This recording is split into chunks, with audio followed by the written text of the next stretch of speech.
Good Hello. afternoon. Hello, Mr. Miller. How are you today? Hanging in there. Yeah, we due to technical difficulties, we weren't able to come on as quickly as we liked. Oh my God, it's been a day. Yeah, Before we go any further, welcome to Real Estate with Rachel and Mr. Miller. We're here to discuss real estate, real life, and occasionally things we probably shouldn't talk about. We're pros in the buying and selling of residential real estate, but nothing here is legal, financial, or professional advice outside of our licensed wheelhouse. It's just the two of us, two people talking. Proceed accordingly, and we hope you enjoy this conversation. Thank you. All five of you.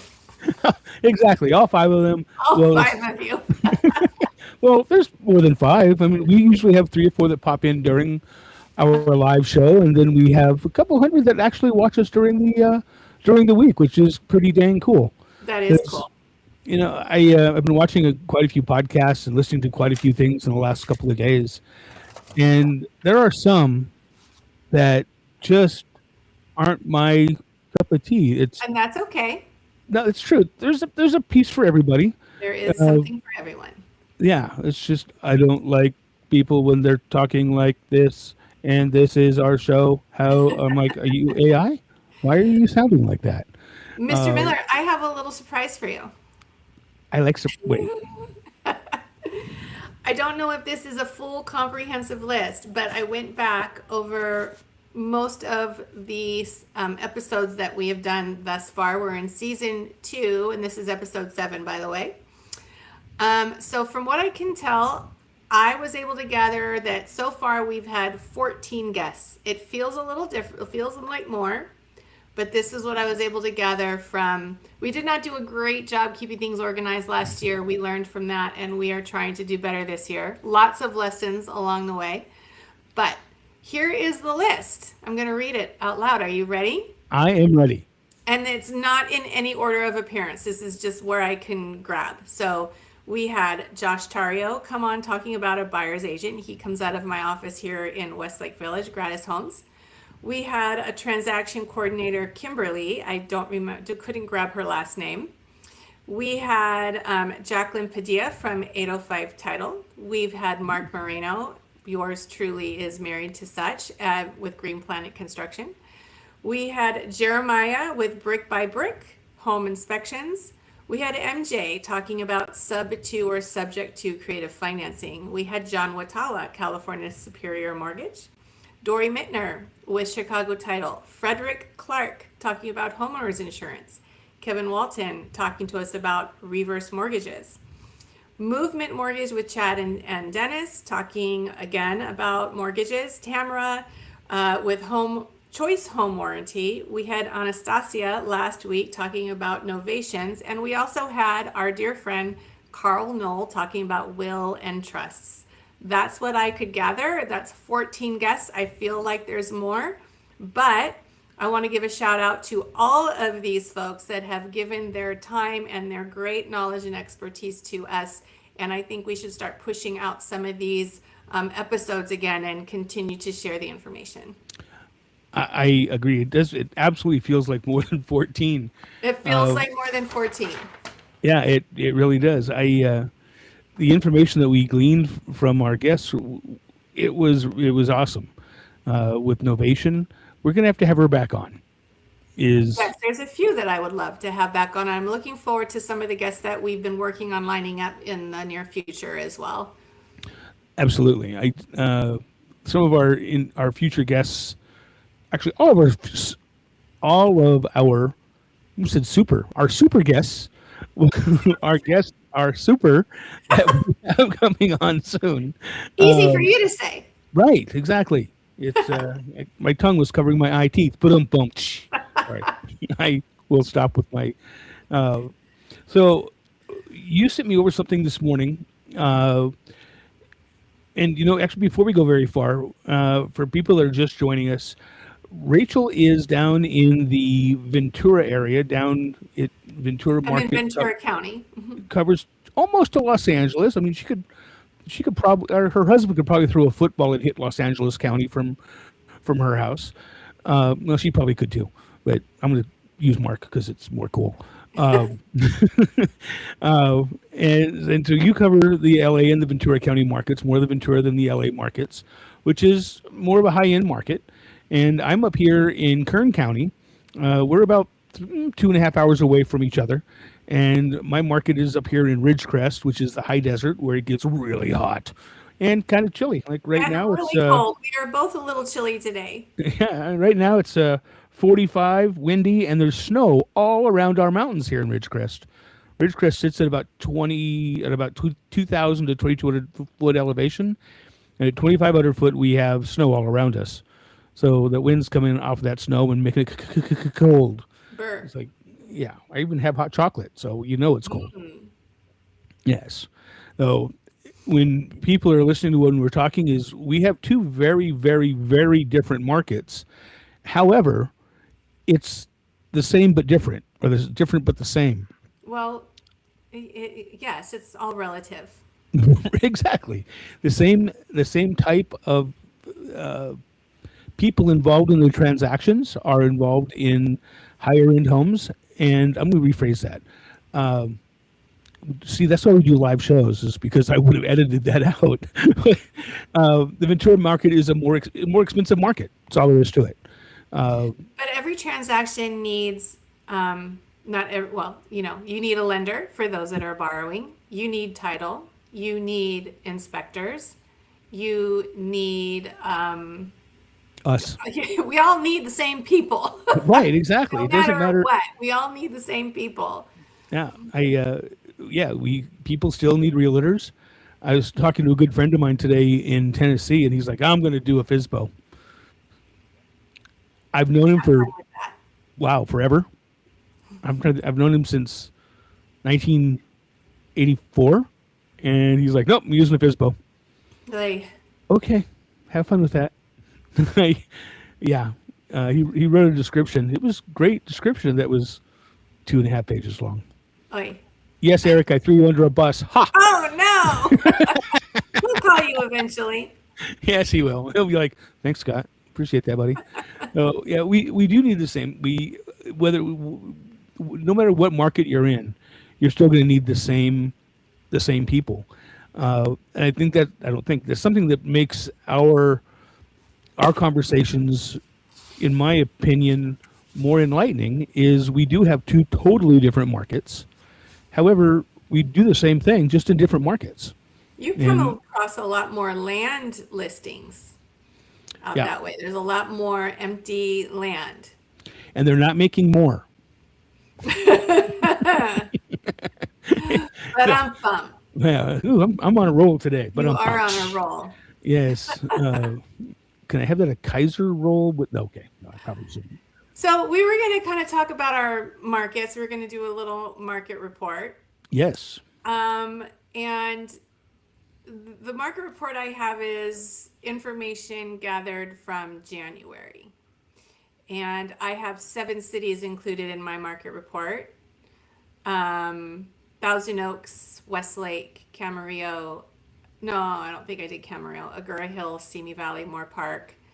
Our median sales price. I don't know if are you going to throw that infographic up, Miller? Are you going to do that? I am. Median sales price right now is 935,000. We most homes are on the market for about 50 days. We had in January 175 closed sales, which is down almost 30%. Right now we have 703 properties on the market throughout the 7 cities, and this is including condos, townhomes, and single family. So yeah, it's an interesting market right now. I did check interest rates, 6.05%. That's a nice friendly interest rate. And I have gotten emails from lenders saying, "Hey, I've been getting some of my buyers qualified under 6%," which is kind of neat and exciting. So it can happen, and it is happening. So, we do have a lot more inventory right now. Oh, there we go. We do have a lot. Our inventory is looking good. And I think we mentioned a month or so ago, we're heading into a buyer's market, but there aren't any buyers. You know, I think they're out there, Rachel. They're just going slower. The urgency is not, the urgency isn't there. It's not a competitive buying market right now. Yeah, they're definitely out there, and they're definitely coming back at interest rates. And again, full disclosure, we are not mortgage experts. We are Yeah. looking from a very high level. We can refer you over to several mortgage people that we like, know, and trust. But when it comes to mortgage rates, they're, I think you just said what, 6.2 or 6.05. 6.05. That's like 2 points lower than it was this time last year. Yes.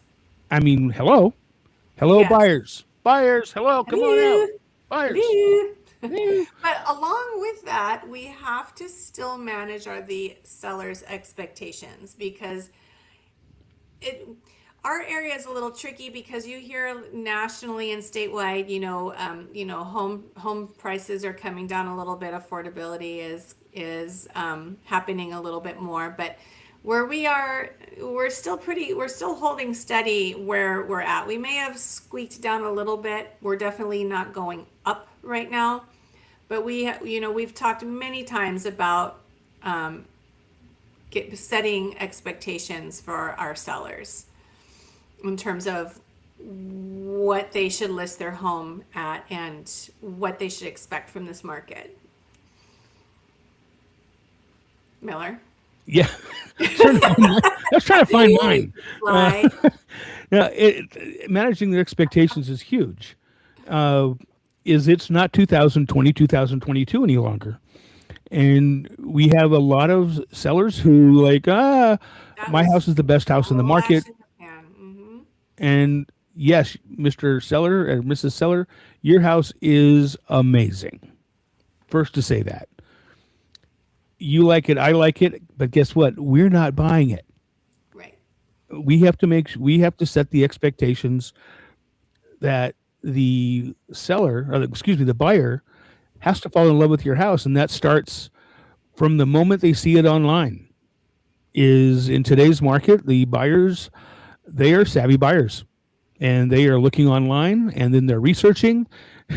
My, I don't know where this just came from, but I've had several buyers the last couple of days when they're looking at houses say, "Well, they only paid $100,000, and now they're asking $180,000."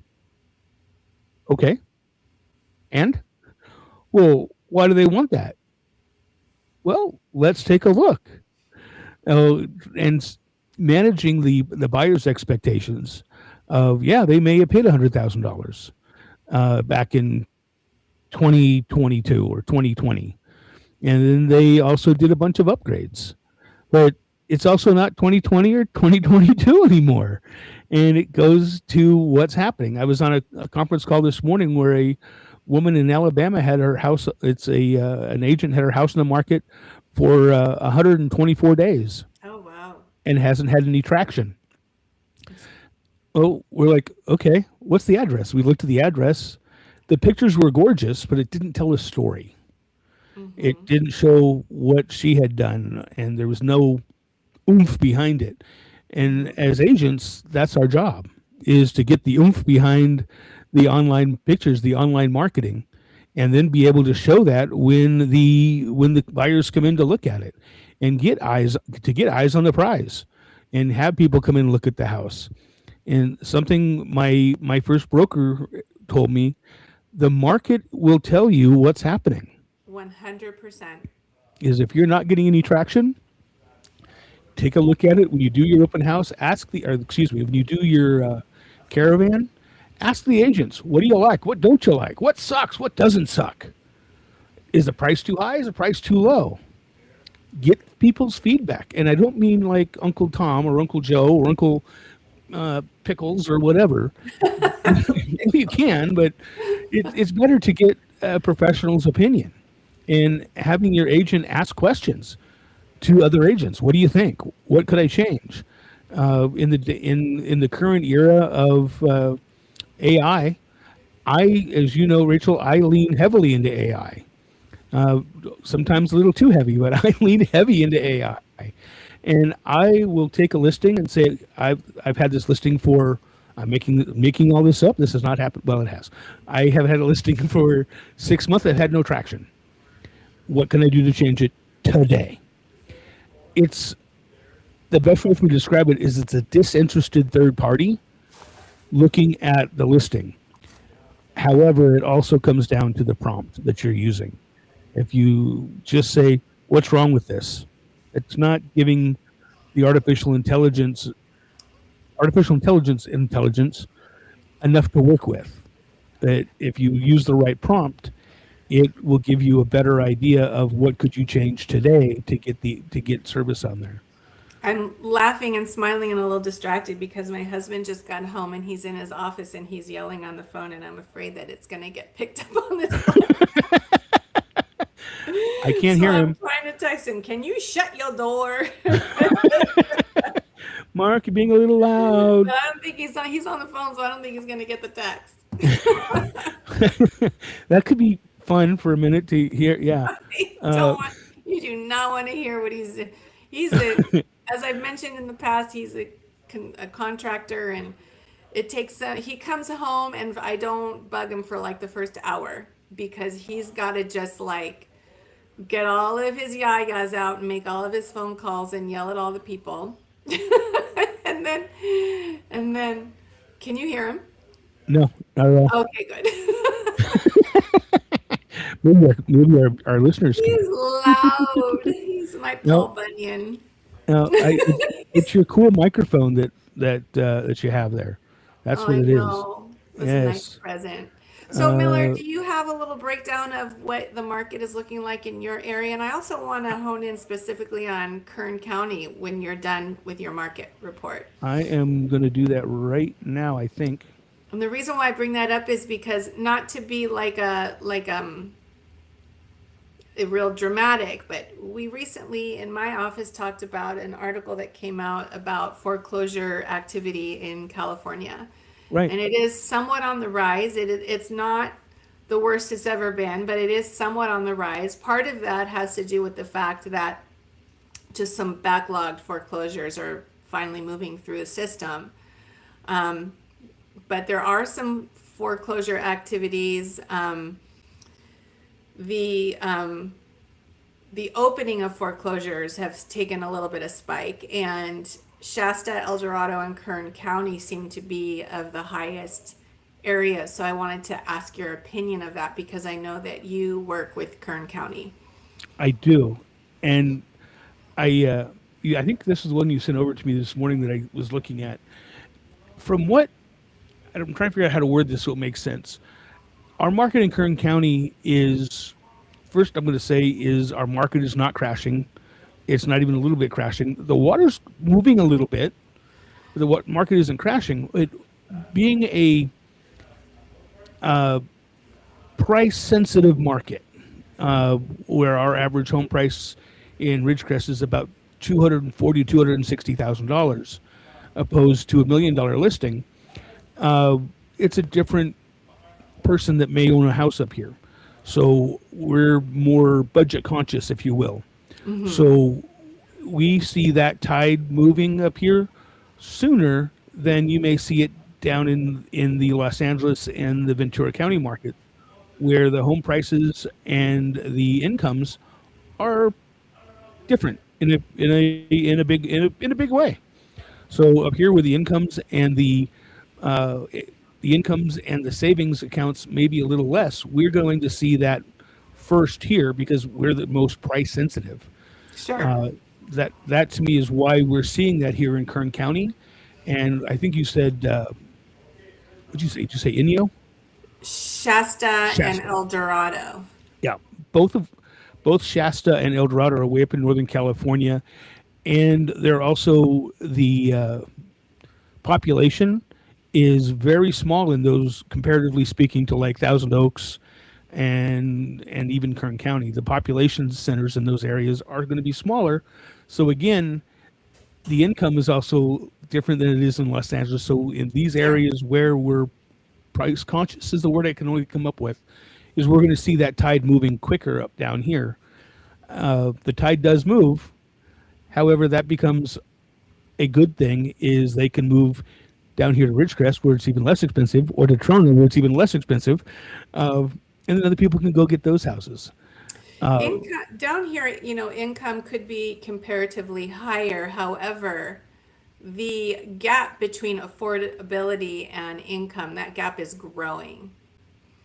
Yes, So even though money can be made in this area, homes and are just like the prices are just they're high as such that even though people are making, I think the affordability rate in this area now is somewhere between 12 to 17%.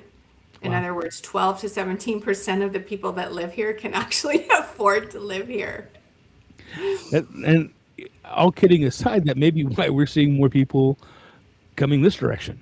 Yes. Is we see Finding places that are more affordable so that they can have a little bit more discretionary income to live their lives and maybe not be so tied to the expense. right. My I guess a cautionary Tail, tale, a story, cautionary fishing pole. note.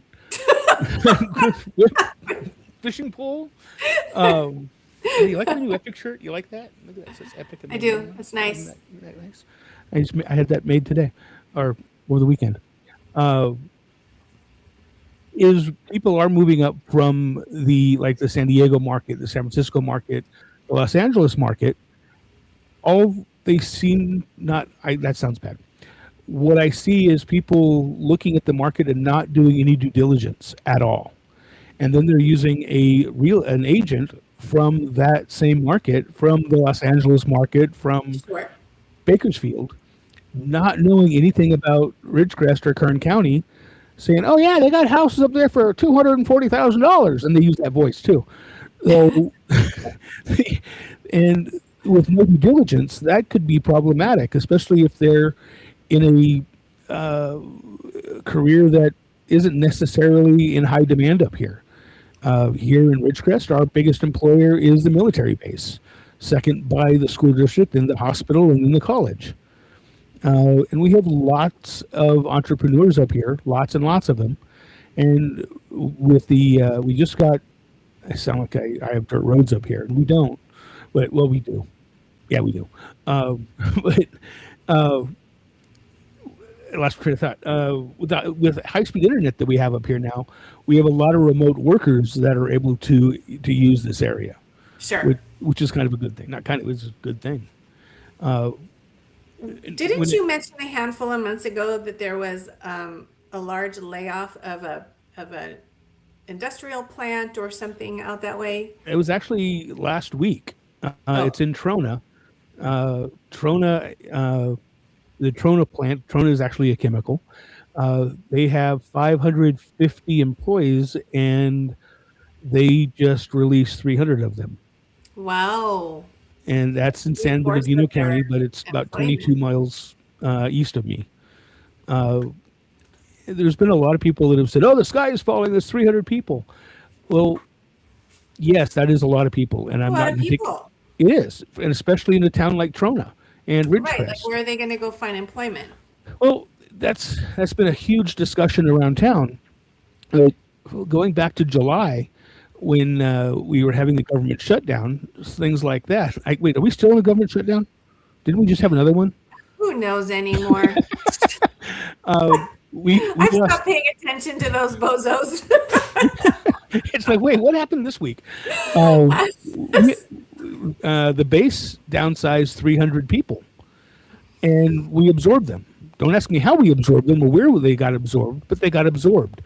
And we have, I'm going to make up a number because it's probably more than this. We have over 20 different contractors in town, and I don't mean contractors like your husband, but military contractors that have clearances, top secret and eyes only clearance, and they get absorbed by the contractors to do the same job that they got released for from the government.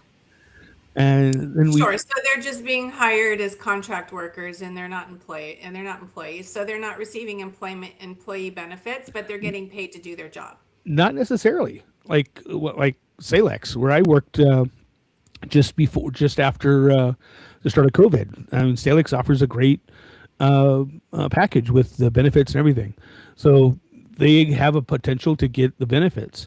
And with with the layoff that just happened at the Trona plant, we have opportunities at the base, we have opportunities at the hospital, uh, opportunities. A lot of them are literally engineers on making different products, electrical engineers to smashing rocks engineers.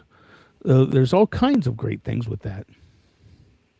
Well, I'm glad that that it sounds like it's okay. We shall see. Yeah. I'm making arrangements to go down there. I've been laughed at a little bit. However, You're used to is what? Imagine that. Is that what you said? Uh, People in that environment are obviously, in my opinion, going to be going, "Oh my goodness, what do I do now?" Oh, I am making arrangements to go down there and set up a table and say, "Hi, I'm a realtor. Come talk to me. No strings attached. Not going to charge anything. Just come over and talk to me. Let's come up with some ideas that. and see what we can come up with." Uh, and that goes from Can an I opportunity. can I direct you back to giving us your market report for the area? You could, but I was trying to get away from that because I couldn't find it. Oh, jeez, Louise. I was like, Okay, where'd it fine. go? Well, Um, we've only got 4 minutes left, Mr. Miller. So go ahead and stretch that out, if you will. I can do that. So, let's go back to the to both of our markets. Uh, for our buyers in the market, now is your time to go meet with a mortgage broker, to go get your pre-approvals, to go get pre-approved now before you start looking. That's huge. Is that way you know what you can qualify for. I would say in the house hunting game, there's not much worse than saying, "Oh, honey, I love this house." You got to use that voice, and then finding out that you're not able to do that. That would be huge. And I It hear this also all. lets any agent that you are working with know that you are serious about your house hunting, which is important because as real estate agents, as much as we want to give our time away to everybody, we need to be protective of our time and make sure that we are working with people who are moving in the direction of buying or selling. Correct. And when it comes to home sellers, be ready to move quick and be real about your pricing. Definitely talk to your agent. Talk to different agents. See what's going to work best for you. Up here in Ridgecrest, it's about a 60%. Last I heard was about 60% of the people go up for referrals for their agents. In the same breath, the person that wants to work with me or wants to work with you, Rachel, may not want to work with me. And I'm okay with that. Right. I am the first to say I kind of bounce around and make things happen, and I'm different when it comes to that. And wow, Oh, that was a big old gust of wind. I didn't hear it, but Yeah, it got my attention. Hello. oh, Uh, for the spring is coming, and spring is when we really start seeing a lot of movement. I'm working with a friend of mine up in Sacramento and getting his house on the market. I great. want to get it on the market way before the spring starts. Is I want to limit his overexposure. Is I don't want him to go up against 2,700 other houses. So Hmm. he right now is getting the inside of his house painted, and we're going to go on the market next Tuesday. Great. And so we can get him ready before spring. So for you sellers, be ready to pivot. The first wave of buyers is going to be the strongest. That's why you got to price it right, And because that buyers get your pre-approvals done. and absolutely could not agree more. Yeah. And this was a uh, impromptu one this afternoon. Let me know if anything else you need. Okay. Uh, it's been an interesting day. My hair's on fire with some transactions. It's Uh, been a crazy day. it has been a crazy day. Next week we should have one of our guests on, but I'm even going to stay quiet until we get confirmation. That's right. Yes. But we should have a really cool guest next week. regardless, even if it's not the guest we think it is, we're still a really cool guest. And I would love to hear if anybody wants to leave comments after we repost this. What kind of information are you looking for? What kind of guests would you like to hear from? Absolutely. What's interesting to you? And you can drop us an email at, what's our email address? I just forgot. It's the Rachel and Miller Show at gmail.com. We just created that, right? We did. That is what it is. The Rachel and Miller Show at gmail.com. Leave us notes, comments, emotional outbursts. And we'll be putting this on our YouTube channel, and you can follow us on there. But until that time, Rachel, how do people get a hold of you? My email is rachel@gradishomes.com. My phone number is 805-813-0664. And I can be reached. I'm Scott Miller with Epic Realty, and I can be reached at homeswithscottkmiller.com, or you can send me a text at 760-264-3501. And that is, wait, what do I hear? Oh, that's that. I thought I heard clapping, but I guess I didn't. No, just in your head, Miller. Oh, wait. No, I did hear clapping. There it is. You did it. That's then they're going to cheer us on, because that's how they roll, and it's the cheering on in my head. See, that's us. They're cheering us on. Yes. I need that. Yeah. That should be my alarm every day in the morning. To that, that's what you set your alarm to. I need to hear that to get out of bed. Okay, here I go. Yes, here we go. Wait, could you even hear that? We're gonna do it. Here's this one too. I love this one. Like and subscribe. Ooh, spooky, huh? Like and subscribe. There you go. Like and subscribe to our channel here on YouTube. I'm Scott Miller with Epic Realty, and you are Rachel Moreno with Gradis Homes. Thanks for being here today, everybody, and we will see you, or actually, we won't see you unless you happen to join our channel, and you are welcome to do that. We take live questions, and but you can see us every Thursday, usually right around 3 o'clock Pacific, and usually the keyword. With that, I will bid you adieu. Rachel, always good to see you, and till next week, everybody. We'll talk soon.